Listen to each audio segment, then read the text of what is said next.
Hello and welcome to Mum's Work and Chaos with me, Louise. They say it takes a village to raise a child, so let me help you build yours. During this journey, I'll be learning about everything from neurodiversity in children's literature through to body image post-pregnancy. I hope you enjoy this episode. Hello and welcome to this week's episode of Mum's Work and Chaos. Today I am joined by Jack, coach for parents on Instagram. Welcome, Jack. Would you like to introduce yourself? Yeah, so I'm Jack, and obviously coach for parents. So my goal is to help as many parents as possible that are struggling with their weight, with fitness, health, energy, all those things you notice when you have children. When you go down the park and you want to sit on a bench because you can't chase your kids around because you don't have the energy. Or when you look at old photos before you had kids and you're like, who the hell is that person? All those things, trying to help parents through online coaching, essentially. And I've got two kids myself. I've got a 6-year-old and a 10-month-old. So I've been there. I know what it's like when before you have kids, it's a lot easier. And sometimes it's only when you have kids that you realize how easy it was. Yeah. How much time you had, how much energy, how much better your sleep was. Through being a PT, having children myself, understanding that there's a big problem out there that isn't being served necessarily by a lot of PTs or people in the fitness industry, and working with parents and realizing they need specific assistance with the hurdles they face. So that's essentially why I'm in the position I am doing what I do. Yeah. I mean, I'm a mum of 3. I've got a 6-year-old, well, 7 actually now, a 3-year-old and a 1-year-old, and also work full time. I mean, I'm really lucky. I work remotely. I work from home, which allows me to do quite a lot of stuff. But as you can probably tell from the blurred out exercise bike in the background, my office is also technically my gym space. Now that bike probably gets used maybe once a week, which I feel is quite an achievement for me. But I would definitely say that yes, it was a lot easier to get out and about and do things and get moving pre-kids, but also like when we had one, it was so much easier. Like we just literally bung our eldest into the pram and we go down to the woods and we go for a walk with the dog and her. But now our dog is a lot older, she doesn't get out very much. And then with the 2 smaller ones, I think the idea of even going to the park sometimes feels a bit much.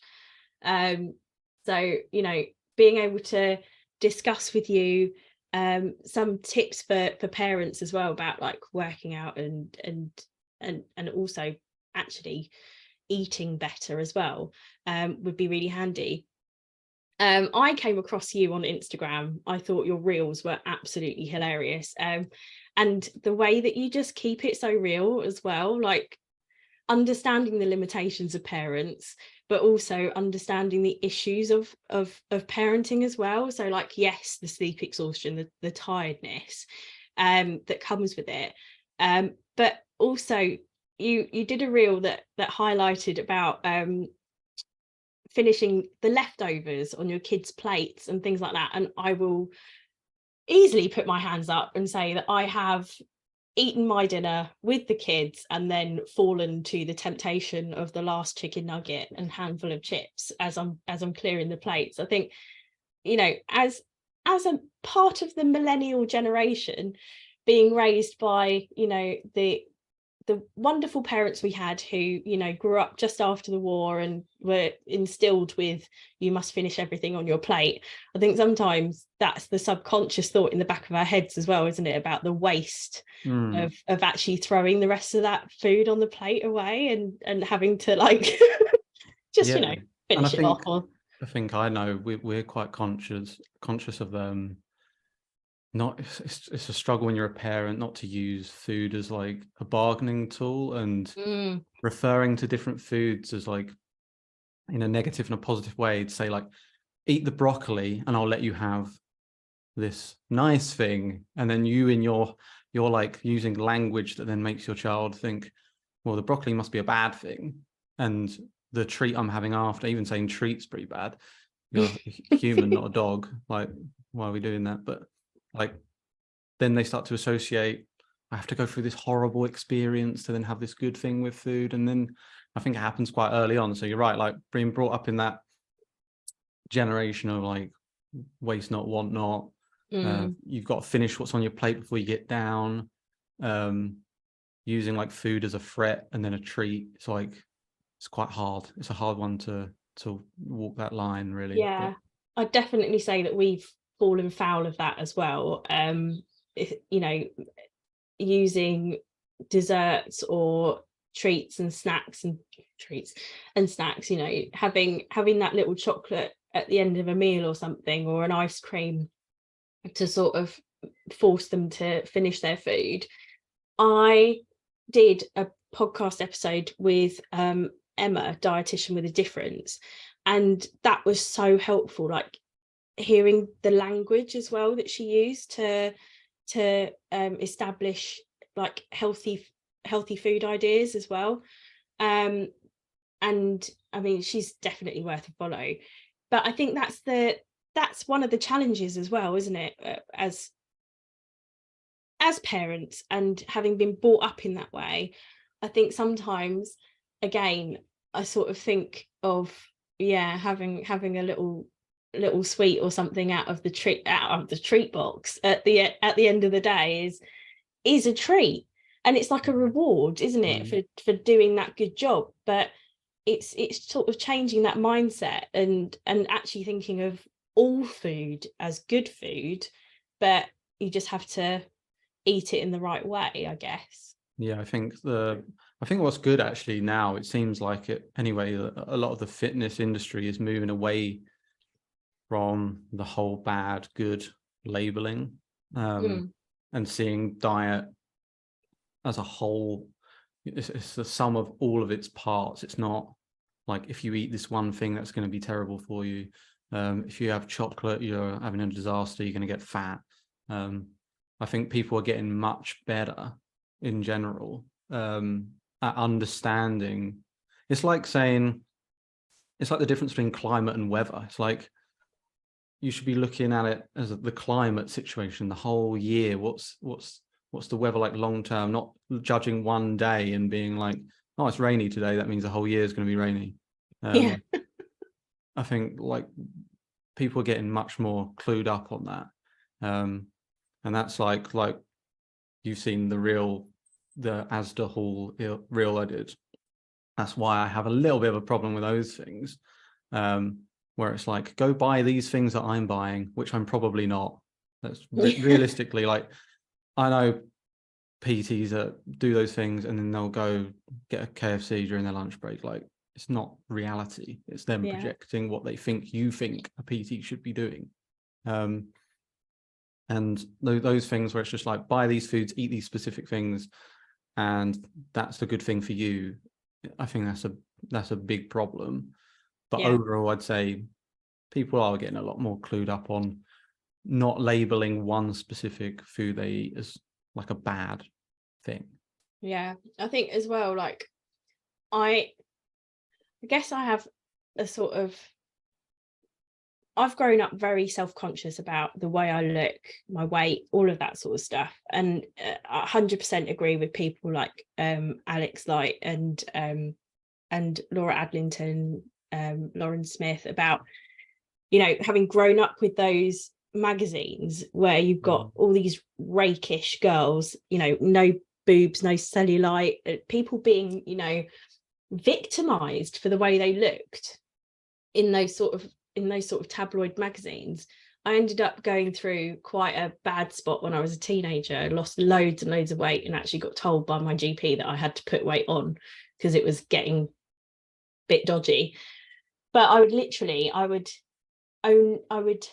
really sort of watch what I was eating. I'd have as little as I possibly could, walk as much as I could, to try and keep that weight off. But I mean, I was looking through pictures of me when I was younger, and I've always had this.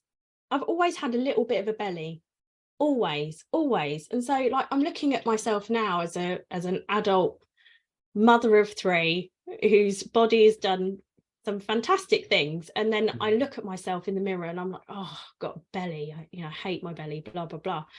And then looking back through those photos, I had this sort of like light bulb moment. I was like, but it's always been there. It's always been there. It didn't matter how much exercise I did, what I ate, that's the way I look. That's how I am. I have organs inside me that need room. That's how I look. And so I guess, in a way, when I was younger, exercising was a way of looking a certain way or keeping the weight off. Whereas now I think that my goals have changed. It's about keeping up with the kids. It's about being strong, so that I can, pick them up and hold them and comfort them in case they get upset or anything goes wrong. It's a lot less about necessarily the way I look, but more about the way I function, I guess, is the way I'm looking at it more now. I'd say the biggest, I think there's a misconception when people come to you as a PT, they view exercise as a way of expending energy to either negate what they're eating or to go along with just it's going to be the driving force of losing body fat, basically. Yeah. But I always say to people, you need to view like this: if you're trying to lose weight and improve your health and improve your fitness, you want to view the situation as having 3 pillars, and those 3 pillars are nutrition, your general activity, and then exercise. And I'd say the 2 pillars that go together with your weight loss mainly is going to be your nutrition and your general activity, which is best judged by your daily steps, essentially. Yeah. They're the in and out energy. Realistically, with planned exercise, you're not actually going to expend a massive amount of energy unless you're like Michael Phelps or someone like that, which isn't generally my demographic. And so the focus psychologically with exercise should be, what can I do to make my body function better for the demands? And you can unpack that. That's 3 pillars. Then here's the mechanisms that get you there. But then you're unpacking that and going, what impediments do I have personally to these mechanisms? And then how can I navigate around those? Whereas I think, especially over the last, I can remember my dad, when he would try to lose weight when I was a kid, I can remember he would just have like salad, boiled eggs, and he would go to the gym or go swimming every single day. And that was the mentality, like really restrict your food, restrict your choice of food. So it has to be a salad. Otherwise, if I eat something else, I'm going to get fat. And then trying to outwork every single day in a gym or in a swimming pool, rather than taking a much more measured approach and understanding you don't have to go crazy, because you'll definitely bounce back and yo-yo if you do that kind of thing, over restrict. I think, like, when we look back to those magazines we were exposed to as kids as well, it was always about restricting food. It was like, you heard about all these celebrities on like the baby food diet and all of that sort of stuff, or I only ate porridge for a week and things like that. I mean, don't eat just porridge for a week, because my biology teacher did that and he got sent home from university with malnutrition. He literally couldn't afford to eat, so ate porridge and almost died. But yeah, so crazy story, I know. And being a biology teacher, he should have probably known better. Oh, wow.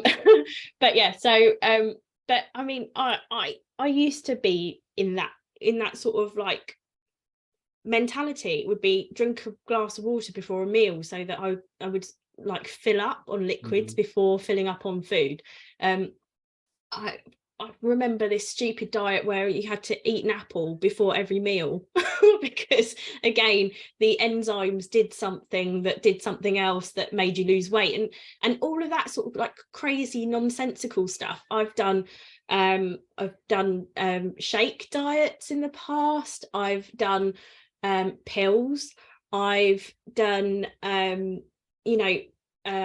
those little stupid sachets of things you mix with your drink and stuff like that. Awful things I've done to try and lose weight.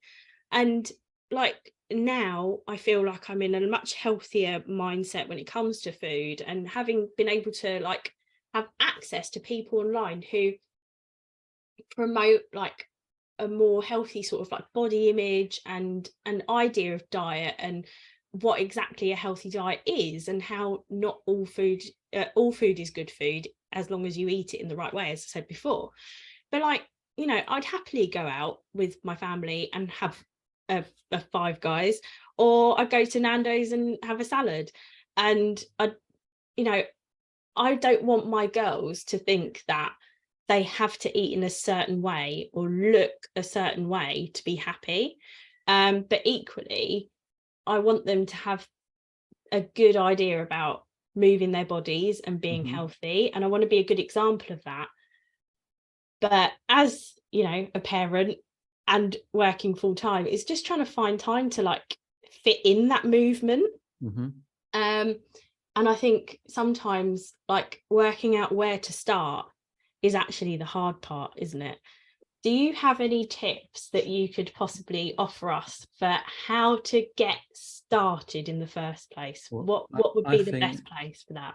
I think normally you start with a conversation with your partner, because actually, even if you don't want to admit it to yourself, or even in the healthiest relationships, there's going to be either someone who's like not deliberately but subconsciously is going to like sabotage what you're going to try and do, or especially with children, everyone I know with children, it ends up being like, who's had the least sleep, who's having the worst week, who's done the most stuff around the house, who's suffered the most in the night. There's this like competition in your mind, like I've had 2 hours doing that thing.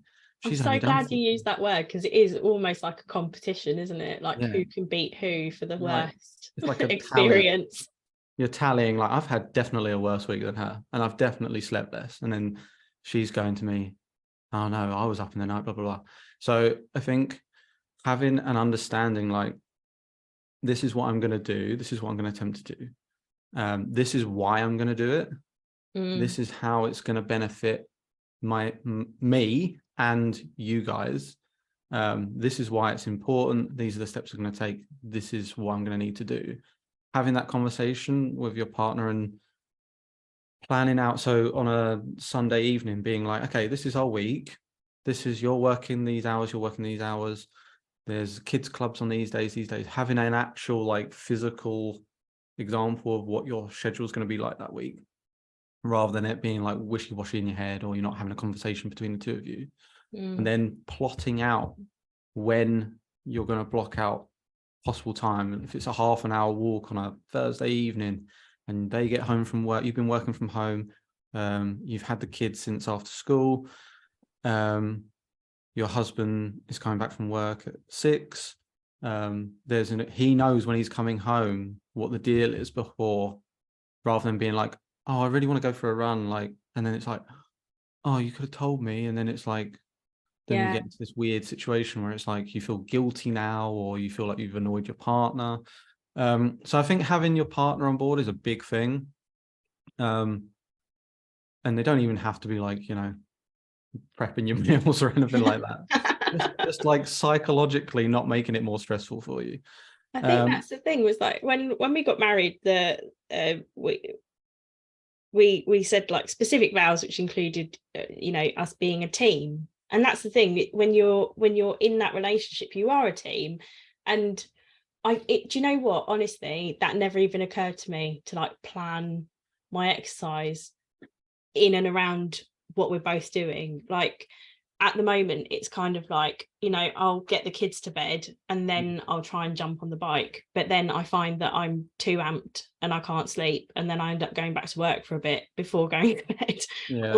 Or he'll go to the gym in the morning and have his PT session and then come back and crack on with his day. But it's, yeah, there's no actual planning involved. It's just sort of like fit it in when you can. And as you said, it ends up like, you know, that whole who slept more, who slept less, who changed everyone, got everyone ready for school, who took the bins out, who did the dishwasher.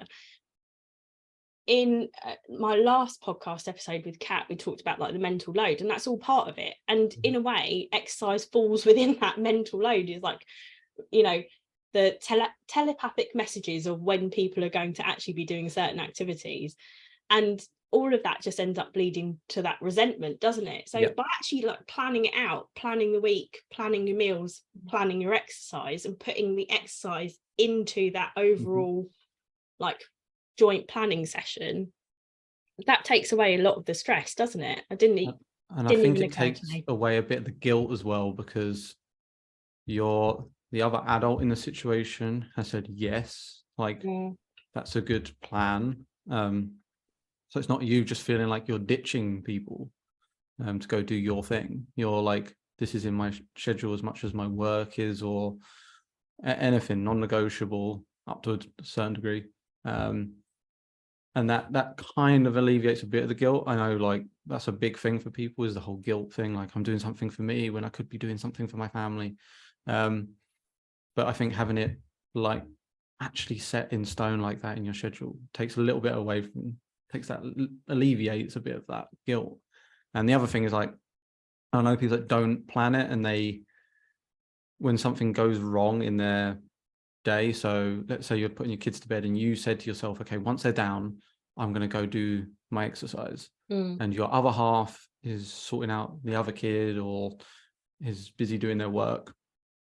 And you're putting your child to bed and they're not going to sleep. They're dragging out bedtime, and all those things in your head are whirring around. Like, I've got that email to do. I've got that person's contact. I haven't texted back to those people, and I've read their message. They probably think I'm ignoring them. And then you're just stacking all these things. And then part of that is like, I'm not going to be able to do my thing for me because you haven't planned ahead.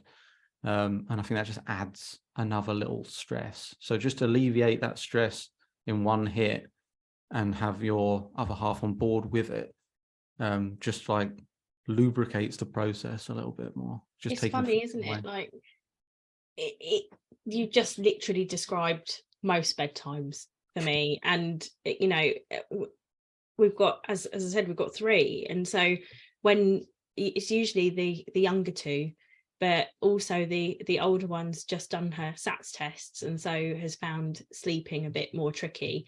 Not that she was stressed out from the whole experience, but more like it was a change in the routine at school, actually having to do mocks and then SATs and everything. And so it created this like difference that then meant that she was like struggling to process the whole day before going to bed, which then leads to the non-stop question and answer session just before bed, which includes random crap like, how far away is the moon from Earth? I have no idea. It's in your space book and we'll look it up tomorrow, but mummy's not doing it now.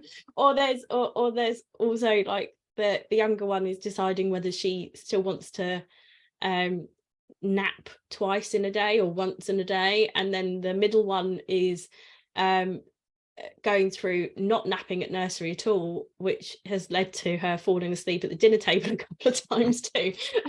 So trying to navigate all of that, usually the thing that would drop off my list first is actually doing the exercise, probably, if I'm honest, because by that point you then think, that was just fucking awful. Now I just want to sit on the sofa and eat a packet of crisps and watch some crappy TV rather than prioritizing doing that, you know, fitness session or, you know, getting out. And I also found that like the mums at school would meet up and do like exercise classes, my husband works primarily with like companies in the US and Canada, and so he'd have calls in the evening, and so I wouldn't get to do those things.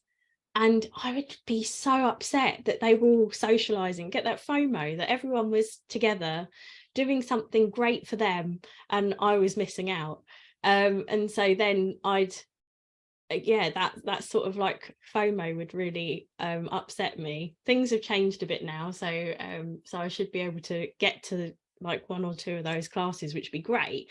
But it was like the whole that resentment then set in again, like, oh well, he gets to go to the gym, he can go to the gym whenever he wants, but I can't go to my class, blah blah blah. Yeah, that's really common. That's like, it's not even just exercise, is it, with that kind of thing? It's like, oh, he's going to go and socialize with adults, whereas I've just got children around me and I work from home, and all those things, like, they can add up, and then feel like looking after yourself through exercise and eating properly and just feeling like you're in control of your health, rather than feeling like you've been kidnapped by your brain, and it can't Or a bunch of crazy small people, or a bunch of crazy, taken hostage by crotch goblins, essentially.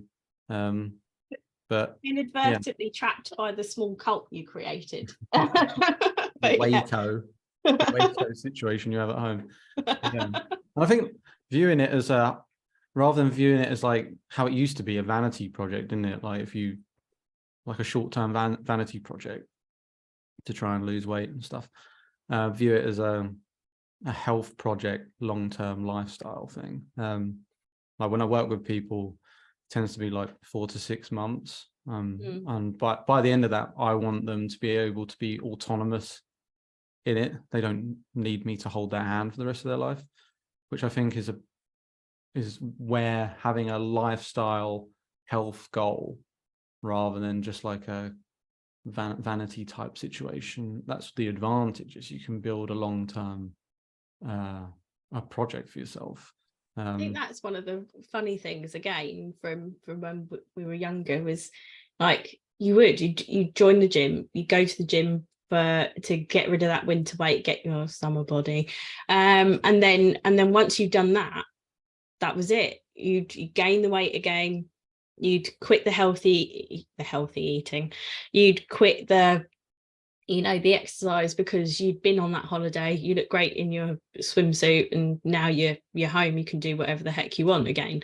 And then you get back into that cycle, you join the gym in January, you try and lose the weight. And I honestly, I can't think of a worse time of year to try and actually like get some motivation and work out. You've had that nice long break, you're back to work, kids are back to school, all hell's broken loose, no one gives a shit anymore. Like, you ate too much turkey and too much chocolate, you feel really guilty and shit, and generally just depressed. Like, so you go to the gym for 3 weeks, you fall off the wagon, you feel shit and depressed again, and it's just that constant cycle, isn't it? But actually adding it into your routine, making it part of your actual lifestyle rather than that vanity project, it then becomes a habit that you then stick to, and actually probably something that you then need to keep going, especially when it comes to like mental health and energy levels and things like that. So because health is, I mean, it's defined as your state of mental, physical, and social well-being. So when you see, that's why it's just funny when you see like some things in like fitness and health, and it's like, I don't know, pasting brown stuff over you and your tighty whities and going on stage because you're shredded. It's like, that isn't health. That's like, you're not gonna have a social life because you're gonna be so disordered with food that you're not gonna be able to be around people who are like having a nice time. So that's social well-being pretty much out the window.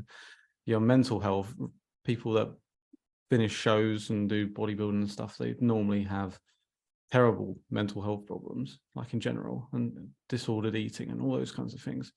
So it is weird how we define when we see someone whether they're healthy And I think when you're a parent, your view on health is probably a lot different, because you're much more focused on functionality. And part of the exercise being mentally good for you is just the act of doing it. It's not the fact that you're like going to get a six-pack and then you're going to feel better about yourself. It's, I feel better because I am an active person. How your self-image of what you do in your life is different. So I think, like, with parents, focusing on the whole view on health is a much better way of going about things. If you're doing something and it's affecting your social life, you need to reassess.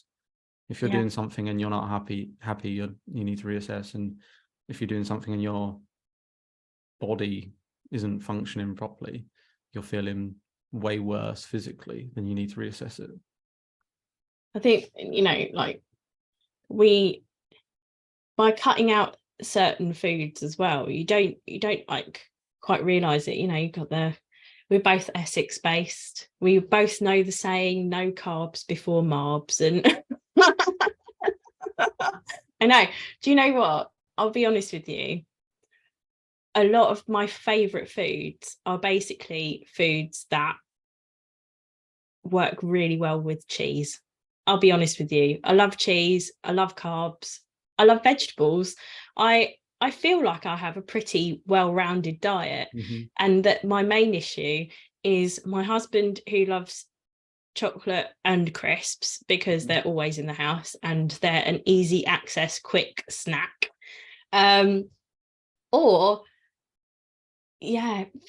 Finishing that food off on the kids' plates, and also being quite sedentary because I work from home.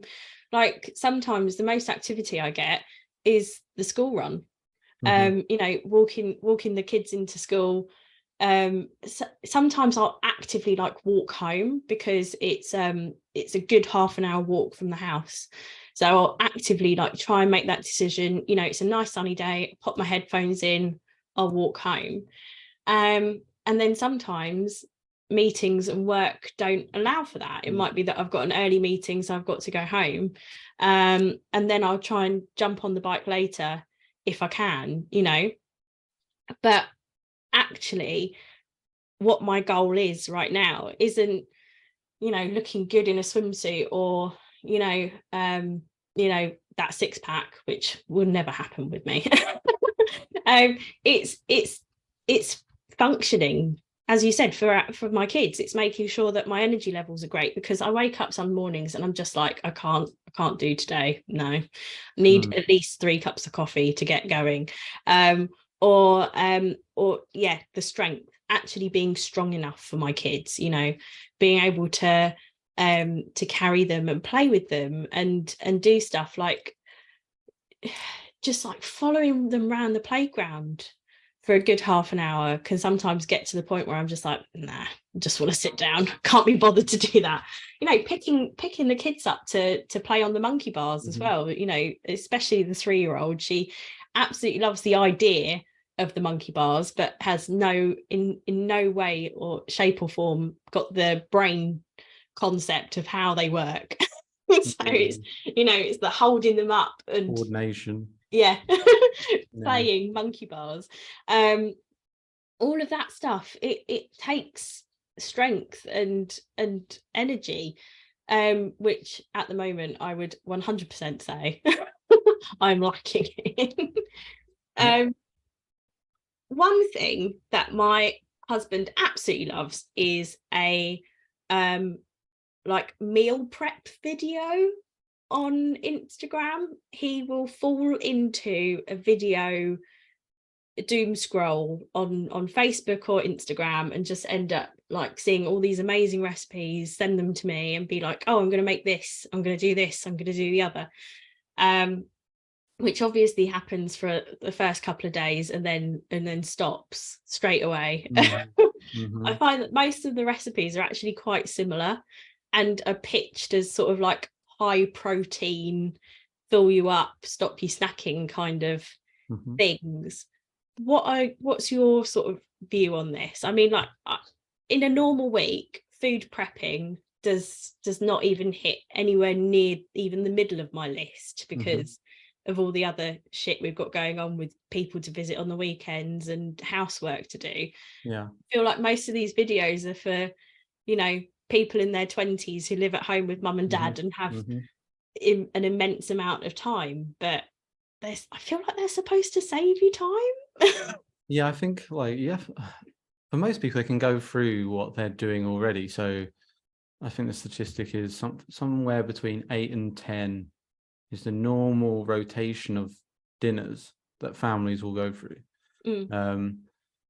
And what you can normally do is figure out what you're doing already as a start point and then work backwards from there. So say I make a lasagna for my family in a big dish, try and do as much big dish batch kind of meals. I can put all the ingredients I use to make the whole thing into something like MyFitnessPal or something like that. And then basically you're eyeballing at that point, how much you have now? You're having a quarter of it. Then you change the serving size on MyFitnessPal to a quarter, 0.25 or whatever. And then that gives you a gauge on that meal. And you only have to do that once if you're doing the same 8 for each meal. And then you can go along a week and see, like, it will become clearer where your sort of allowance of energy is being spent through your dinners. So that would be my first point, is to actually assess what are you doing now, and then you can sort of reverse engineer it from there, rather than try and like learn all new recipes and think you're gonna smash it because you watched a taco recipe on Instagram and it says it tastes exactly like a Big Mac. Like, who cares? Like, I like what I eat already. Can I do stuff with that?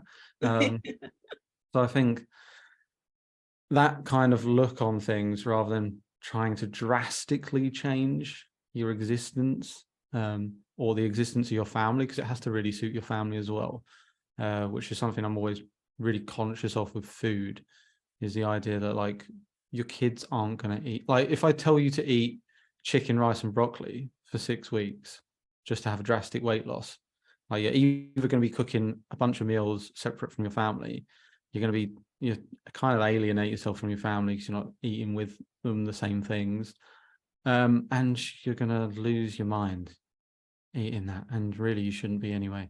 So I think I'd go insane and find my nearest McDonald's drive-through if you put me on a plan. Oh my God, I remember when I was living at home, when me and my dad wanted to lose a bunch of weight, and at the time I was like a bit clueless, and we just had like chicken, rice and broccoli, like small servings, like in the Tupperware, like 5 times a day. Yeah. And we did 4 weeks of it just to see how much weight you could lose. And that last week, we were like crawling to the end of the week. We were like, oh, and then the minute it was the end of the week, we were like, do you want to go down the pub? And we were just like necking pints and eating peanuts and had a takeaway. We were like, what were we doing? It's an absolute nightmare. So I think using what you already have, because that's the easy thing, because you're already doing it. And then working with that, is it a case that your portions are actually out of whack, which can happen. Like over time, you only need to be like a tiny bit off, and then your portions are way over here and you don't even realize it because it's your normal. And I'd say the other big thing with, especially when you've got loads going on in your life, like loads of things to juggle, a lot of younger people, when you're single and you haven't got kids, you can focus on every single habit from the start.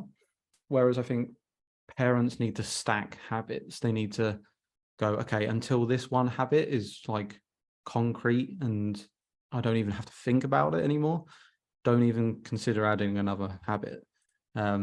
So I don't know, it could be upping your steps. Oh, my steps are only 5,000 a day. That's going to be affecting my energy expenditure and probably my mental health as well, because I'm probably not getting out enough.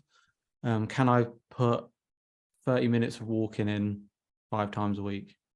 If I can do that for a week, 2 weeks, and it becomes normal, now can I look at, maybe I can track my food for a week? not even can I change what I'm eating, can I literally accurately measure what I'm having over the course of a week? Yeah. Right, I've got that down. Now I can actually analyze where I'm going wrong. Rather than being like, okay, right, this week I'm doing a shopping list. I'm going to get 10,000 steps. I'm going to get 5 workouts in. And then in the end, you do none of it.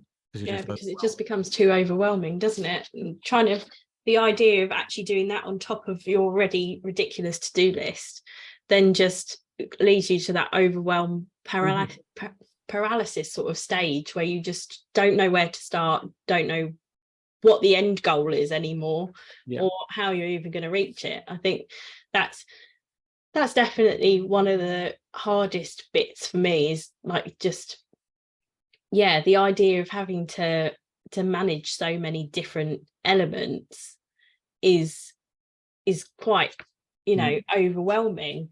And you're right, stacking those habits is going to be a lot easier to manage than actually trying to keep them all going. And I guess as you said, your program sort of runs between 4 and 6 months.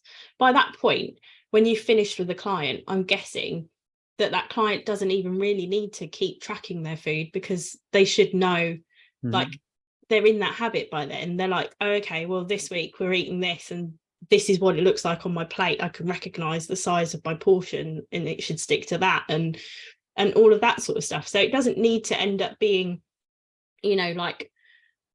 obsessive behavior, does it? It becomes learnt behavior. And then you just sort of stick to it and maintain it and keep it going. And it's like, when someone comes to me, it's normally they're in the opposite of mindful state with everything. They're kind of just in their own routine.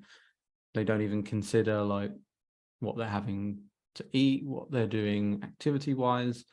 They're just in the routine they've been in for the last 10 years. So when you then change habits, you're then, by the end of 4 to 6 months, really, you should be in a state where you've been considering these things for long enough that you know where everything fits in your life. I did one of the reels was about a lady I have in Scotland, and she said to me, I love crunchies. There were certain things she just loved. And normally what you might either mindlessly eat a bunch of them, a whole pack of 4 or something, and not even consider what that is in the context of your week. Or you're going to eat it, feel guilty. You're going to be like, that was a bad thing to eat. Now I'm like a fat slob, and it's going to affect your self-image, and then that affects what you do thereafter. So just for her, understanding where that fits in her life, so that she doesn't have to live a miserable life of she's doing a bodybuilding show or something. She can function like a normal human and enjoy her life, and actually enjoy food, and that's not a bad thing. That's a big thing, and by that stage you should be comfortable with making the choices yourself, rather than having your hand held forever, basically. No, that's brilliant. And actually knowing where that fits. There was one reel you did as well, and it was around Christmas eating, and you were saying, so what if you had or was it Christmas eating or weekend eating? It was so what, you've had a bad weekend, so what, you had a full roast dinner at Toby Carvery and did this and did that and did the other. Today's a brand new day. It doesn't need to be the be all and end all. You don't have to live and sort of wallow in that shame of that bad eating. At the end of the day, like what you said, you can be in that bodybuilding lifestyle of only eating chicken, rice and broccoli and feeling massively depressed and being social outcast with your friends because you can't go out to that restaurant. You can't allow yourself that steak unless you're coming up to show time. You can't allow yourself that glass of red wine because you just can't, unless it's the day before the show and you want to dehydrate a little bit or whatever. God, it's crazy, isn't it? I watched that documentary with Arnold Schwarzenegger and his bodybuilding stuff, and it was absolutely crazy. what you put yourself through to get to that position, and then what you end up with when you finish and you make that decision to stop doing it. You know, you can easily fall into that trap of just becoming really heavy and really unhealthy as well, and crazy things that it does to your joints as well, like lifting all that weight to build all that muscle. Just bonkers to me. But yeah,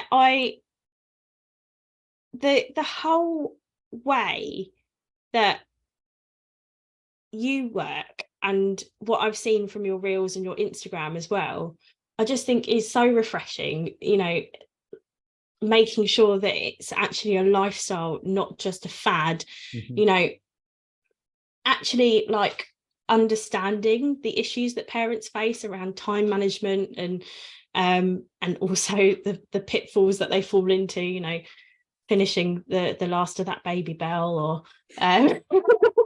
you know, the last dinosaur dipper, and you know, just the idea that we can still eat inclusively with our families, find the time with our partners, work in that sort of like team as well to prioritize health. Because I mean, you do the same thing when you're raising the kids, you work in a team, you do the same thing when you're helping prioritize your partner's progression at work as well, helping them to work a little bit harder to get that promotion, you know, taking some of the load during that time. Why not make health a priority too? I just think that I just absolutely love your philosophy, the way you seem to work as well. And you know, I just think there's so many benefits to taking on a program like yours. And I'm guessing, like, I know you just mentioned you have a client all the way up in Scotland as well. So we know that you work online as well as in doing in-person stuff in with Essex-based people. But did you find as well that like COVID really opened up that opportunity to expand virtually and work with people outside of the confines of Essex? Yeah, I think COVID had a big effect, to be honest, in general, on the fitness industry, and it probably did push people much more into a health focus. Once people realized that loads of people started to, it illuminated to people their own subconscious worry about their health when they realized how fragile it possibly could be. So I think it changed in multiple ways. The online aspect, which I think is actually really, really good, because I think, like I was saying to you before, like seeing someone for a couple times a week for an hour to stand around basically to force you to do exercise that you wouldn't otherwise do if they weren't there isn't what you want. You want someone who's going to be there to put the exercise into context for a start, so that it's like, if you don't do it, that's not the end of the world. Like, you can do it another day, and this is the function of the exercise. It's not so that you lose weight from the exercise, but also giving you the support all those hours where you're not stood next to them in a gym. That's where the value really is. So I think that movement has actually helped, and it's helped PTs improve as well, where they're being forced to give way more support outside of seeing people. But yeah, that COVID had a big impact. I think it definitely made people value their health and having a functional body, and something where they're building a body where they don't have to worry and stress about whether it's going to break down next year, or whether the next illness that comes around is going to be something they're more susceptible to. So yeah, I think COVID had a big impact, to be fair. That's awesome. So if someone listening today would like to get in touch with you about improving their health and their well-being going forward, how would you like them to contact you? Yeah, so to be fair, most, if not all people, come through my Instagram inbox. So just by messaging me, I won't bite. I'm a pretty friendly person. I'll try and type a message back rather than voice note. So you don't have to worry if I'm swearing around the children. So yeah, at Coach for Parents on Instagram. If you don't have Instagram, and I know some people don't, it's weird. But you have Facebook. Yeah, just drop me a message on there. But if you search Coach for Parents, you'll find me on either of those. You'll see my big head on the timeline, so you'll notice. I'll make sure to put the links to both your Instagram and Facebook in the into the description of the podcast as well. So if anyone does want to contact you, all you'll have to do is click the link in the podcast description, and you'll be able to contact Jack straight away. So I'll make sure those are available for everyone. Thank you so much for taking the time to talk to me today, Jack, and to help dispel some of those awful myths and things that we've all experienced growing up. And guys, honestly, healthy lifestyle, healthy mind, we can all do it if we can just work together and find some time to fit that into our day. So thank you again, Jack. Thank you for joining me. Thank you.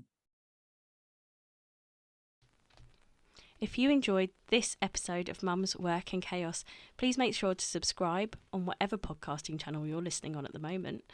Or if you'd like to get involved, feel free to email me at mumsworkandchaos@gmail.com or follow us on Instagram at mumsworkandchaos. See you then.